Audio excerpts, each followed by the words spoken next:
Hello friends, welcome back to my channel business group of commerce. और आज हम लोग बिजनेस स्टडीज सेट 6 के विषय में बात करेंगे। ये हमारे कुछ सोशल मीडिया हैंडल्स हैं, आप उस पर भी हमको फॉलो कर सकते हैं। इंस्टाग्राम है, आपका टेलीग्राम है और उसके बाद फेसबुक पेज है।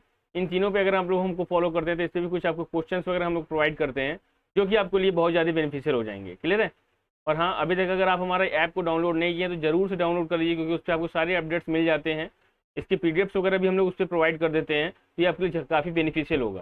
ठीक है, आइए स्टार्ट करते हैं आज का टॉपिक। यस, ऑर्गेनाइजिंग आज की टॉपिक है। क्लियर है ना? ऑर्गेनाइजिंग आज की टॉपिक है और आज हम लोग इसी पे पूरा पूरा चर्चा हमारी रहेगी। क्लियर है? चलिए फिर स्टार्ट करते हैं भाई।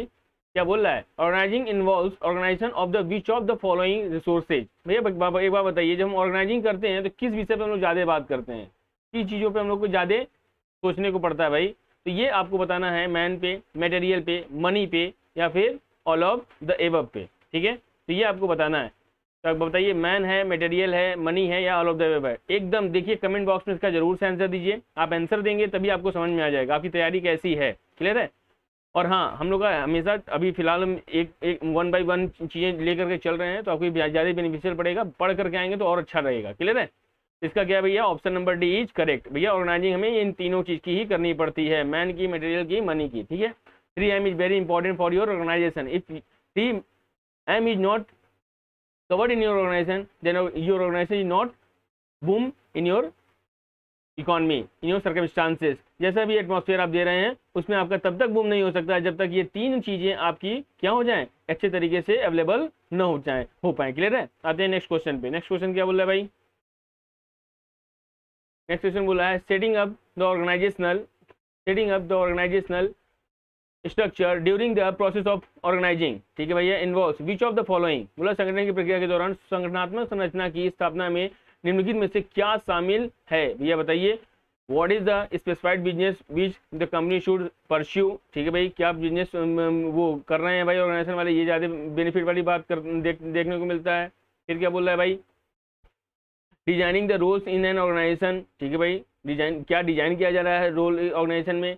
Setting up the authority and responsibility relationship of the skilled people, ये भी बहुत अच्छी बात है भाई। यानी कि डिजाइन भी हो गया और सेटिंग अप द ये भी चीज़ें हो गई। ठीक है, यानी कि बोथ। ऑप्शन नंबर डी क्या है आपका? करेक्ट ऑप्शन, एकदम अच्छे तरीके से देखने को मिल रहा है। क्लियर है? उम्मीद करते हैं ये चीज़ें आपको समझ में आई होंगी। देखिए बार बार मैं बोल रहा हूँ, आपको खुद से भी थोड़ा सा ट्राई करना है। क्वेश्चन का आंसर एक बार पढ़िए, उसको दीजिए, अगर नहीं हो सके तो वीडियो को रोकिए, उसके बाद दीजिए आंसर, उसके बाद फिर आगे बढ़िए। क्लियर है? इससे क्या होगा कि आपकी तैयारी तो समझ में आ जाएगी आप कितना बढ़िया कर रहे हैं। और हाँ, शुरू से अंत तक वीडियो देखा करिए। इससे क्या होगा कि मैं जितना भी क्वेश्चन प्रोवाइड किया हूँ सब आपके लेवल का है। ठीक है, जरा सा भी आप अगर इधर उधर करेंगे आपके प्रॉब्लम्स हो जाएंगी। क्लियर है ना? Organising is a process where, ठीक है, ऑर्गेनाइजिंग क्या क्या बोला, ह्यूमन रिपोर्ट्स आर कोऑर्डिनेटेड। ठीक है भाई, रिसोर्सेज आर असेंबल्ड प्रॉपरली, ये भी सही है। तो आपका क्या है? Both A and B are correct है। क्लियर ना? सी ऑप्शन एकदम आपका करेक्ट है। आते हैं नेक्स्ट क्वेश्चन पे। नेक्स्ट क्वेश्चन क्या बोल रहा है भाई आपका?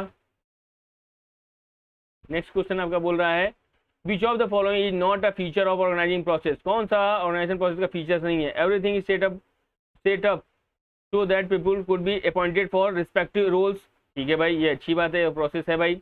बोल रहा है work of the organisation is divided in different departments, ये भी ठीक है भाई। उसके बाद it creates a proper hierarchy, सही बात है, ये एक क्रमबद्धता चीजें को लाता है, ये भी बात एकदम करेक्ट बोल रहा है भैया। मगर एक बात ध्यान दीजिएगा, क्वेश्चन क्या बोल रहा है? नॉट। हाँ यही है भैया, छुपा हुआ रहता है। मगर इसके आंसर अगर आप गलत दे दिए तो इसका मतलब कि आपकी बातें खत्म। ठीक है, तो इस नॉट वाले चैप्टर को पहले आप क्लोज कर लीजिएगा। क्वेश्चन पढ़ते समय ये नॉट अगर दिख गया तो उसको तुरंत आप लोग क्या करिए, दिमाग में फिट कर लीजिए, तभी आंसर लगेगा। ये क्या है? ऑल ऑफ द एबव इसका ऑप्शन है। क्या बोला है? Which of the following not a feature of organisation process. ये सारे के सारे क्या है? फीचर इसके नहीं है। ठीक है ना? आते हैं नेक्स्ट क्वेश्चन पे। Clear distinction between job roles of various peoples helps in. बोला विभिन्न लोगों की कार्य भूमिकाओं के बीच स्पष्ट अंतर मदद करता है। क्या चीज मदद करता है भाई? इंक्रीज द वर्क लोड, ये कोई मदद करने वाली बात नहीं हुई। Reducing the productivity of the people, ये भैया क्यों कम करेंगे हम? अगर ऑर्गेनाइजिंग कर रहे हैं इसका मतलब चीजें और बढ़नी चाहिए ना, तो वही बोला है मिनिमाइजेशन ऑफ वेस्टेज। जी हाँ, option number B is correct. बहुत बढ़िया भाई। नेक्स्ट क्वेश्चन पे आते हैं। नेक्स्ट क्वेश्चन बोला है, read the following statement of assertion and reason. कोई बात नहीं भाई, हम लोग असर्शन और रीजन के स्टेटमेंट को अच्छे से पढ़ेंगे भाई। बोले organising creates a working relationship that establish a clear channel of communication and specifies who is accountable for what. एकदम सही बात बोला है। संगठन के कार्य संबंध बनाता है, संगठन एक क्या करता है, कार्य संबंध बनाता है जो संचार का एक स्पष्ट चैनल स्थापित करता है और निर्दिष्ट करता है कि कौन किसके लिए जवाबदेह है। ये एकदम सही है भाई। बोल भाई specialisation develops as a result of repeated performance of a given task. Clear है। दिए गए कार्य के बार बार प्रदर्शन के परिणाम स्वरूप विशेषज्ञता विकसित होती है। ये आपको बताना है। मैं बता दूं, आप देखे होंगे एसेशन और रीजन में कोई भी कहीं भी कोई कॉम्बिनेशन नहीं है, मगर दोनों चीजें क्या एकदम करेक्ट हैं। बोला है A is both A and R is correct but R is not the correct explanation of A. ठीक है ना, तो option number B is correct है। ठीक है ना। नेक्स्ट बोल रहा है क्या, नेक्स्ट में क्या आपको देखने को मिल रहा है, बोल रहा है भाई organising aids the business in adapting the new situation by updating the structure appropriately. बोला व्यवस्थित रूप से संरचना को अद्यतन करने के व्यवसाय को नई स्थितियों के अनुकूल बनाने में सहायता करता है। क्या भाई, organising causes the business to be unstable, ठीक है, making it harder to survive and expand in the event of the change. बोला है संगठन व्यवसाय को अस्थिर करने का कारण बनता है। ऐसी बात है क्या, गलत है भाई। जिससे परिवर्तन की स्थिति में जीवित रहना और विस्तार करना कठिन हो जाता है। भैया ये वो बताओ, कभी ऑर्गेनाइजिंग अस्थिर बनने का कारण क्यों बनेगा भाई। ठीक है, बोला है अनस्टेबल बनने का कॉज क्यों बनेगा। पहली बात तो ये, यानी क्या है आपका रीजन तो फॉल्स हो गया है, इसको भी पढ़ लिया जाए भाई। बोला व्यवस्थित रूप से संरचना को अध्ययन करके व्यवसाय को नई स्थितियों के अनुकूल बनाने में सहायता करता है। नहीं, नई स्थितियों की बात करेगा, यानी कि आपका क्या है, दोनों के दोनों क्या है आपके गलत है ना, गलत। फिर से इसको पढ़ा जाए भाई। Organising aids the business in adapting the new situation. हाँ ये ठीक है भाई, एडेप्ट करता है new situation by updating the structure appropriately. ठीक है, देखिए अभी पीछे वाला किया ना नोट भाई, मैं मुझे लगा ये नोट वाली केस है, मगर ऐसा नहीं है। आपका रीजन एसेशन क्या है, ट्रू है, और रीजन आपका क्या है, फॉल्स है। क्लियर है, तो ऑप्शन नंबर सी इज आपका करेक्ट हो जाएगा। आते हैं नेक्स्ट क्वेश्चन पे। नेक्स्ट क्वेश्चन क्या बोल रहा है भाई, नेक्स्ट क्वेश्चन आपका बताना चाह रहा है Plain Steel Limited specialises in the production of steel goods. ठीक है भाई, the company goals to is to make 250 goods per day. ठीक है भैया, 250 गुड्स पर डे बनाना चाहते हैं। ठीक है, उसके बाद क्या बोला भाई, to accomplish this all departments efforts and coordinate and linked and authority responsibility relationship between various job roles are established। ठीक है भाई, ये भी बढ़िया है। there is a clear understanding of who is responsible for reporting to the whom। कौन किसके लिए रिस्पॉन्सिबल होगा भाई, ये किसकी बात कर रहा है भाई, प्लानिंग की कर रहा है। नहीं भाई, प्लानिंग तो गैप बिटवीन गैप को रिमूव करता है, where we are where we want to go. ठीक है ना, और कंट्रोलिंग क्या करता है, when your proper plan is not covered, what is your actual performance, what is your standard performance between these two, जो भी इसमें सर्कमस्टांसेस होते हैं उसी को ये कंट्रोल करने की बात होता है, कंट्रोलिंग होती है भाई। कोऑर्डिनेशन मतलब क्या होता है, ये सारे के सारे मैनेजमेंट के फंक्शन को एक लेवल बनाता है। इसीलिए हमने बताया था भी लास्ट वीडियो में, coordination is the essence of management. क्या, इसेंस ऑफ मैनेजमेंट, ये आपको ध्यान देना है भाई, क्योंकि ये क्वेश्चन बहुत ही प्यारा क्वेश्चन है और हर एग्जाम में आपको ये मिलना ही मिलना है, हर एक एग्जाम में आप इसको रिसीव करेंगे। तो organising is the correct answer है इसका। ठीक है ना, option number D is correct. Next question पे आते हैं। बोला the level of management in the organisation structure is determined by. भैया ठीक है, लेवल ऑफ मैनेजमेंट ये बोल रहा है भाई, कैसा कैसा लेवल ऑफ मैनेजमेंट होगा। बोला the level of management in the organisational structure is determined by, किसके द्वारा, अथॉरिटी के द्वारा, रिस्पॉन्सिबिलिटी के द्वारा, स्पैन ऑफ मैनेजमेंट के द्वारा, या ऑल ऑफ देव के द्वारा। भैया स्पैन ऑफ मैनेजमेंट के द्वारा ये चीज बताया जाएगा। क्लियर है, इतनी बात समझ में आ गई, तो हम लोग आगे बढ़े अब। हाँ आगे बढ़ते हैं भाई। नेक्स्ट क्या बोल रहा है, in which organisational structure all departments reporter to a coordinating head, जिसमें संगठनात्मक संरचना में सभी विभाग एक समन्वयक प्रमुखों को रिपोर्ट करता है। क्या है, फंक्शनल स्ट्रक्चर है, डिविजनल स्ट्रक्चर है, बोथ है, या नन ऑफ दीज। भैया एक बात बताइए, जब डिवाइड कर दिए तो वो अपने अपने चीज़ों को बताएंगे। फंक्शनल में ये बातें आपको देखने को मिलेंगी कि अपने हेड को वो चीज़ें प्रोवाइड करते हैं। ठीक है ना, नेक्स्ट पे आते हैं। नेक्स्ट क्या बोला भाई,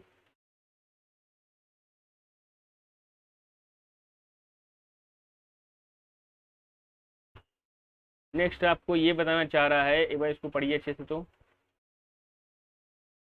विच organisational structure formation is based on the product lines and is supported by the function, मतलब किस संगठनात्मक संरचना का गठन उत्पाद लाइनों पर आधारित है और कार्यों द्वारा समर्थित है। कौन कौन सा फंक्शनल स्ट्रक्चर है, डिविजनल स्ट्रक्चर है, या फिर बोथ है, या नन ऑफ द एबव है। भैया मैं बता दूं, जब आप क्या कर रहे हैं, स्ट्रक्चर वाइज फॉर्मेशन कर रहे हैं, ठीक है, product line and is supported by the function के अकॉर्डिंग है, तो भैया ये डिवीजन की बात कर रहा है। ये डिवाइड करेंगे तभी ऐसी बात हो सकती है, अदरवाइज नहीं होगी। क्लियर है। आइए नेक्स्ट क्वेश्चन में बात करते हैं। नेक्स्ट क्वेश्चन क्या बोला भाई आपका, grouping of jobs of similar nature under functional and organising these major functional as separate departments. ठीक है भाई, इतनी बात समझ में आ गई। Which organisation structure is highlighted in this line, मतलब ग्रुपिंग की बात कर दिया पहली बात, ठीक है। उसके बाद कर्मचारी के तहत समान प्रकृति की नौकरियों का समूह बनाना, मतलब जो एक लेवल के हैं, जो सिमिलर नेचर के हैं, उनका एक ही में बना देना भाई, ठीक है। Under the function and organising these major function as separate department. भैया ये मेजर फंक्शन किसका है, डिवीजन का तो हो नहीं सकता। क्लियर है, और इन सबसे कोई मतलब ही नहीं है। इसका मतलब क्या है, option number A is correct, functional structure की बात कर रहा है। तो इसलिए ध्यान दीजिए, आपको क्या करना है, एक बार फंक्शनल स्ट्रक्चर देखना है, उसके बाद डिविजनल स्ट्रक्चर देखना है, क्योंकि इससे क्वेश्चन आपको बन सकते हैं ऑर्गेनाइजेशन में। ठीक है, आते हैं नेक्स्ट वाले क्वेश्चन पे।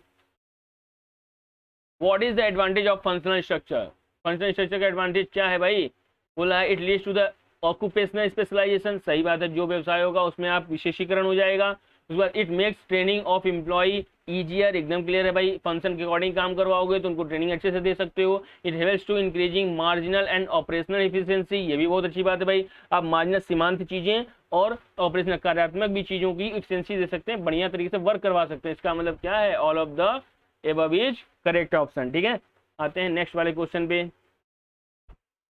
विच of the following is not an advantage of functional structure, कौन सा, क्या मैंने बोला था, नॉट, ये बात ध्यान दीजिएगा भाई। It may lead to the problem in coordination, ये देखिए, ये देखिए क्या क्वेश्चन का आंसर है। देख रहे, कभी कभी कुछ आपके ऑप्शन ही बता देते हैं कि हम चिल्ला चिल्ला के भाई हम आंसर हैं इसके, हम आंसर हैं, आपको यहीं पे दिख जाएगा। देखिए प्रॉब्लम दे दिया कोई, अभी एक बात बताइए, ऑर्गेनाइजिंग का मतलब क्या होता है, प्रॉब्लम क्रिएट करना, क्या मतलब मूर्खता वाली बात है। ये ऐसे क्वेश्चन के अगर ऑप्शन रहेंगे तो सही बात है, हम लोग तुरंत मार के नहीं चल देंगे, मगर नहीं नहीं नहीं नहीं नहीं, मुझे एक बार और नीचे देखना हो सकता है भाई, कोई और भी आंसर हो सकता है। It ensure that different functions get due attention, ये भी ठीक है, मगर ये वो नहीं है बोल रहा है, ये नॉट वाला कैंसिल है, मतलब इसका एडवांटेज क्या है, डिसएडवांटेज तो है ही नहीं। नॉट एडवांटेज मतलब क्या, डिसएडवांटेज आपका नहीं है ये। It leads to the minimal duplication of efforts, कोई मतलब नहीं, ऑल ऑफ द अबव, कोई मतलब ही नहीं है इसका, यानी कि क्या है, option number A is correct.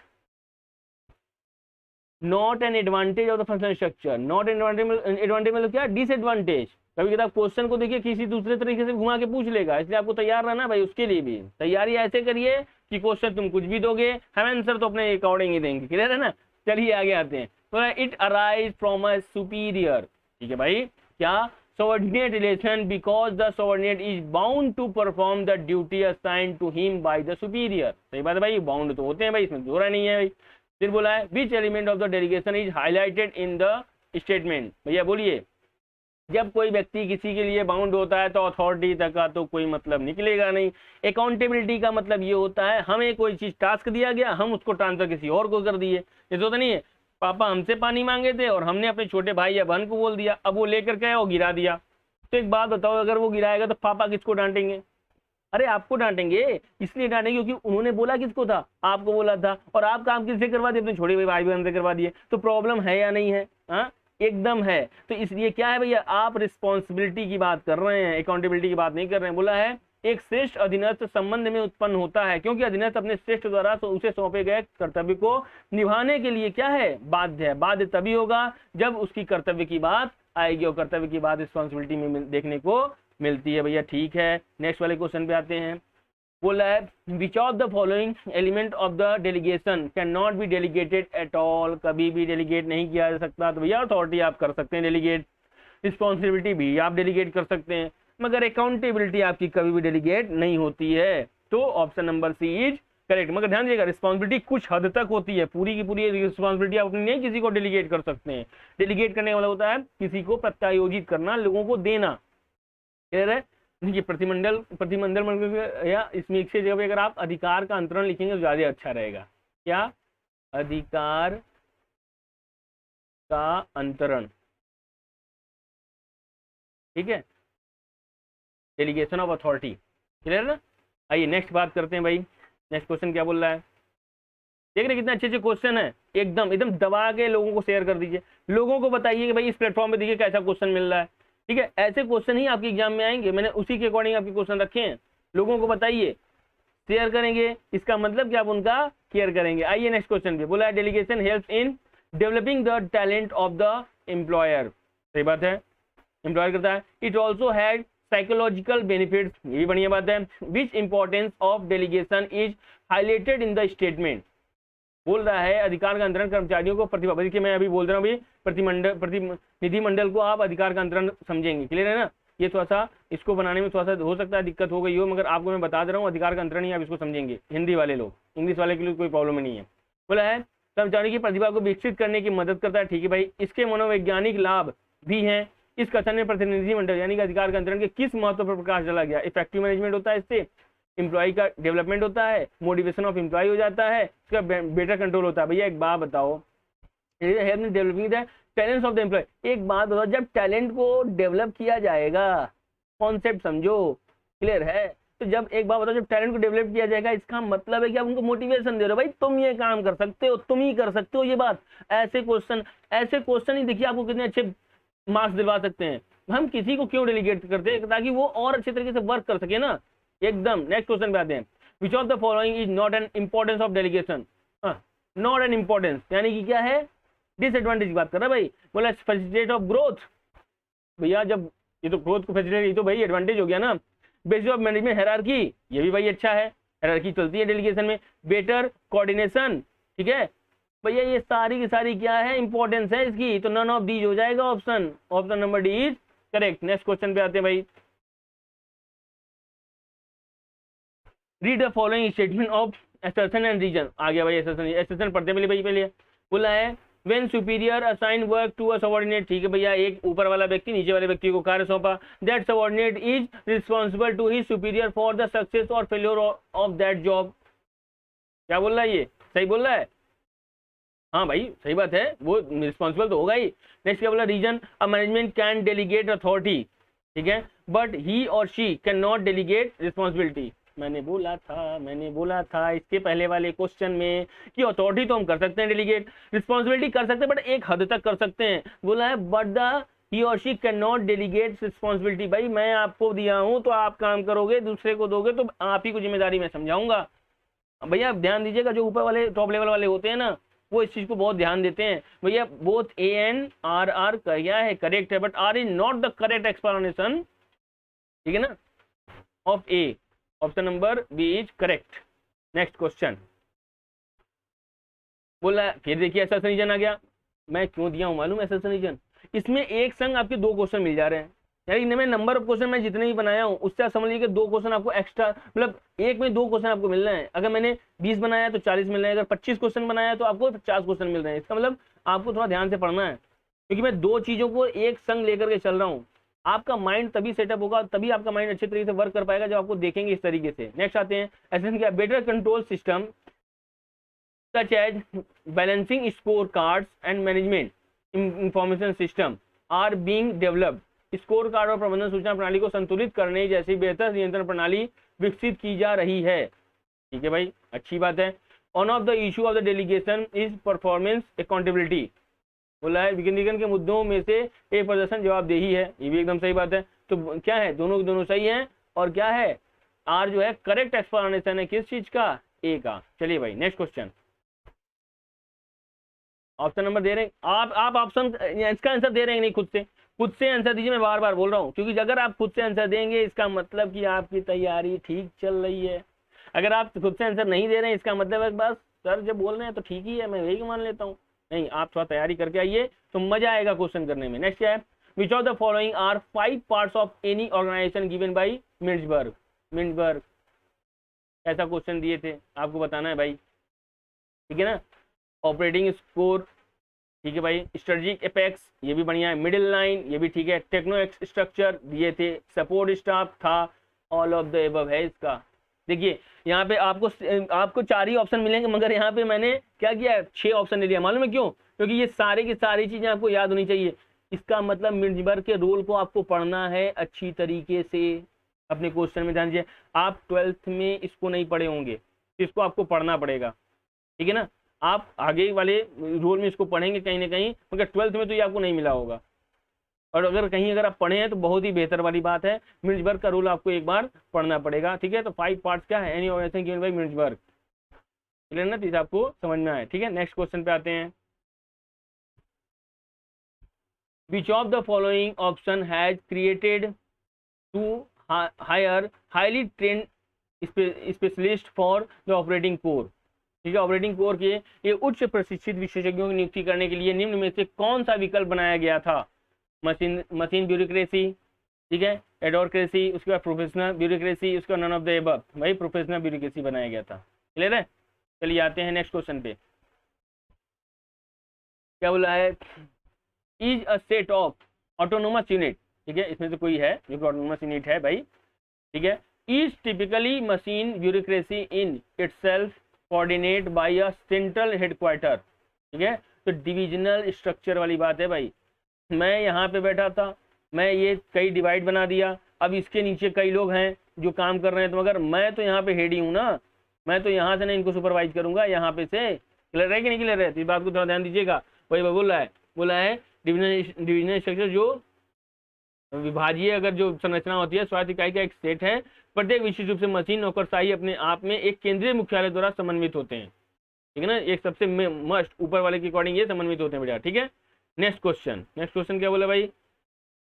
Which of the following company follow divisional structure, कौन सा करता है? आरसे फोर्स, जनरल मोटर्स या ड्यूपॉन्ट या ऑल ऑफ द एबव। तो भैया ये सारे के सारे लोग क्या करते हैं? डिविजनल स्ट्रक्चर करते हैं। ये मैं यहाँ पे कोई कंपनी का नाम ले लूँ, आप कुछ भी कंपनी आ सकते हैं। तो बोला ये सारे लोग डिविजनल स्ट्रक्चर की बात करते हैं, क्योंकि एक व्यक्ति पूरी इतनी बड़ी कंपनी नहीं संभाल सकता, इसलिए वहाँ पे डिवाइड कर दिया जाता है चीज़ों को, क्लियर है ना। आते हैं नेक्स्ट, क्या है? Which of these is a type 1 theorist, कौन टाइप 1 थ्योरिस्ट है भैया? कौन है भाई? डगलस मैकग्रेगर है। अच्छा, इन्होंने कौन सी थ्योरी दी थी पहले बताइए तो? इन्होंने दी थी एक्स थ्योरी, याद आ रहा है? पढ़ा ही नहीं होगा, पढ़ो भाई पढ़ो, तभी आंसर आएगा। वाई थ्योरी, हाँ ठीक है। एल्टन म्यू क्या दिए थे ये आप बताएंगे हमको, नीचे कमेंट बॉक्स में देंगे। एल्टन म्यू, ठीक है। चेस्टर बर्नार्ड, ठीक है। मगर आपका इसका सही आंसर क्या है? आपका सही आंसर टाइप 1 की जो सिद्धांतवादी थे वो कौन थे? रालेफ डेविस जी थे, क्लियर है ना। उम्मीद करते हैं आपको पूरी क्वेश्चन समझ में आए होंगे। मैंने बेहतर से बेहतर क्वेश्चन लेने की कोशिश की है। नेक्स्ट टॉपिक में, नेक्स्ट वीडियो में मैं और बेहतर तरीके के क्वेश्चन से संग मिलूंगा, ठीक है। तो मैं बता दूं आपको, yes, thank you for watching. मगर ध्यान दीजिएगा हमारा ऐप जरूर डाउनलोड कर लीजिए, ठीक है। इस ऐप पे हम लोग पूरी चीज़ें प्रोवाइड कर रहे हैं, ये आपके लिए बहुत बेहतर है। और हाँ, जितना भी हो सके लाइक सब्सक्राइब और शेयर कीजिए, और लोगों को बताइए इस चैनल पे ये चीज़ें मिल रही हैं कि हाँ कैसी मिल रही हैं। आप जान ही रहे हैं हमारा जो ऐप है वो फ्री ऑफ कॉस्ट है, आप उसको डाउनलोड कर सकते हैं, उसमें चीज़ों को देख सकते हैं।